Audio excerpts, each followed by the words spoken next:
एक छोटी लड़की होटल में जागती है और खिड़की के बाहर का दृश्य देखकर चौंक जाती है। 10 मीटर ऊंची सुनामी शहर की तरफ बढ़ रही होती है। तब हम आकाश में उड़ रहे बहुत सारे पंछियों को देखते हैं जो आने वाली तबाही का अंदेशा दे रहे हैं। पानी किनारे की तरफ आने की बजाय उल्टा पीछे की तरफ जा रहा है। तभी लोगों को एहसास होता है कोई भयानक आपदा उनकी तरफ बढ़ रही है और जल्दबाजी में लोग शहर की तरफ भागना शुरू कर देते हैं। तभी एक छोटी बच्ची रास्ते में गिर जाती है और कोई उसकी मदद नहीं करता। सब लोग बिना किसी और की परवाह किए अपनी जान बचाने के लिए भाग रहे होते हैं। तभी उस बच्ची का पिता उसे देख लेता है और उसे अपनी बाहों में कसकर लपेट लेता है और लोगों के पैरों के नीचे दबकर मरने से बचा लेता है। जब पिता और बेटी को होश आता है तो देखते हैं कि सुनामी उनकी ओर तेजी से बढ़ रही है, मगर अब तक काफी देर हो चुकी थी और उनका बचना नामुमकिन था। समंदर का पानी तेजी से शहर में घुस जाता है और ऊंची ऊंची इमारतें कुछ ही पलों में तबाह हो जाती हैं। पूरा शहर पानी में डूब चुका था। लोग चींटियों की तरह भाग रहे थे, मगर वे इतनी भयंकर सुनामी के आगे कुछ नहीं कर सकते। होटल में लड़की का पिता तेजी से अपनी बेटी के कमरे की तरफ भागता है और सौभाग्य से उसकी बेटी अभी भी जिंदा है, मगर कमरे की खिड़की टूटने से वो बाहर गिरने वाली है।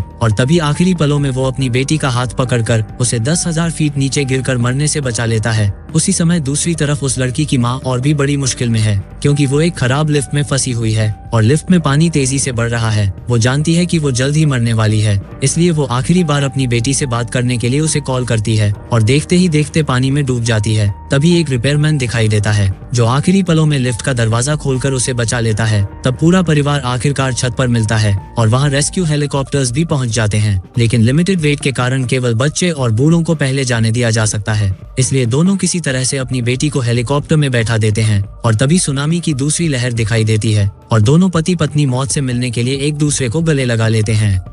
असल में इस भयानक तबाही को पहले ही रोका जा सकता था। यहाँ से हम कुछ घंटे पहले का सीन देखते हैं। यहाँ हमें पता चलता है कि लड़की का पिता एक जियोलॉजिस्ट है। वो मॉनिटर में समुद्र तल में होने वाली उथल पुथल को नोटिस करता है और जल्द ही उसे जापान में आए एक भूकंप की खबर मिलती है। तब वो तुरंत इसके बारे में अपने सीनियर्स को बताता है और जल्द से जल्द समंदर के आसपास के इलाकों को खाली करवाने की रिक्वेस्ट करता है, लेकिन उसका सुपरवाइजर इसे गंभीरता से नहीं लेता और यह कहकर मना कर देता है कि उसके पास साबित करने के लिए कोई निश्चित डेटा नहीं है कि सुनामी आएगी, जिस कारण नेशनल कल्चरल एग्जीबिशन का आयोजन कर दिया गया था और पूरी दुनिया के टॉप लीडर्स और लाखों लोग इसमें हिस्सा लेने वहां पहुंच गए थे। लेकिन उन्हें इस बात का कोई अंदाजा नहीं था कि कितनी बड़ी आपदा आने वाली है। सुनामी के कारण हजारों लोग मारे जा चुके थे और घायल हो चुके थे और कई शहर पूरी तरह से तबाह हो गए थे। पुल पर मौजूद लोग भी समुद्र की लहरों में बह गए थे, लेकिन यह आदमी किसी तरह से बचने में कामयाब रहा और हर जगह अपने रिश्तेदारों की तलाश करने लगा। तभी उसका ध्यान ऊपर एक विशाल जहाज पर गया जो पुल के सहारे टिका हुआ था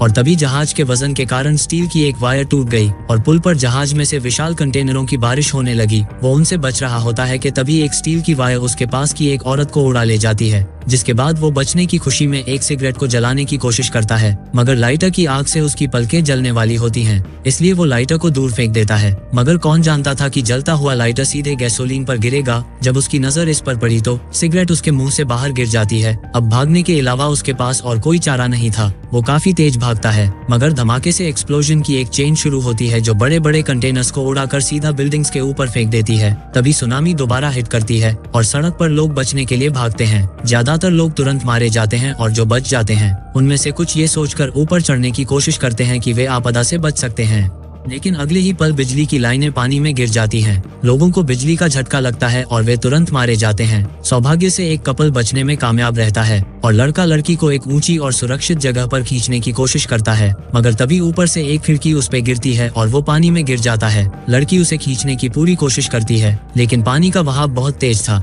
इसलिए लड़की को बचाने के लिए वो उसका हाथ छोड़ देता है और पानी में डूबने लगता है। तभी पोल पर मौजूद आदमी उसे पकड़ लेता है, लेकिन बदकिस्मती से एक तैरता हुआ डिब्बा उस आदमी को पानी में गिरा देता है। तब हम देखते हैं कि बचाव दल के लोग बचे हुए लोगों की तलाश करने में लगे हैं और बचे हुए 2 लोगों को देख लेते हैं। लाइफगार्ड सीधे पानी में कूदता है, मगर तब वो आदमी और औरत पहले बचने के लिए आपस में लड़ना शुरू कर देते हैं। जब लाइफगार्ड तैरकर वहां पहुंचता है तो उसे पता चलता है कि वास्तव में वो लड़की उसकी गर्लफ्रेंड है। तब वो उसे बांधकर ऊपर हेलीकॉप्टर में भेजता है है और इसके बाद आदमी को साथ लेकर ऊपर जाने लगता है। लेकिन वह आदमी ऊंचाई से डरता था, इसलिए स्ट्रगल करने लगता है और फिर से पानी में गिर जाता है। तब तक हवा और लहरें काफी तेज हो गई थी, इसलिए उसका साथी और गर्लफ्रेंड उसे ऊपर आने को कहते हैं। लेकिन अंत में वो दोबारा समुद्र में कूदने का फैसला करता है और फिर से उस आदमी को साथ लेकर ऊपर आने लगता है। लेकिन तभी अचानक लिफ्ट खराब हो जाती है और रस्सी टूटने लगती है। तब वो अपने सहयोगी से पुष्टि करता है कि अगर रस्सी एक आदमी का वजन सह सकती है और सहयोगी हाँ में जवाब देता है। तब लाइफगार्ड एक चाकू की मदद से अपनी रस्सी काट देता है।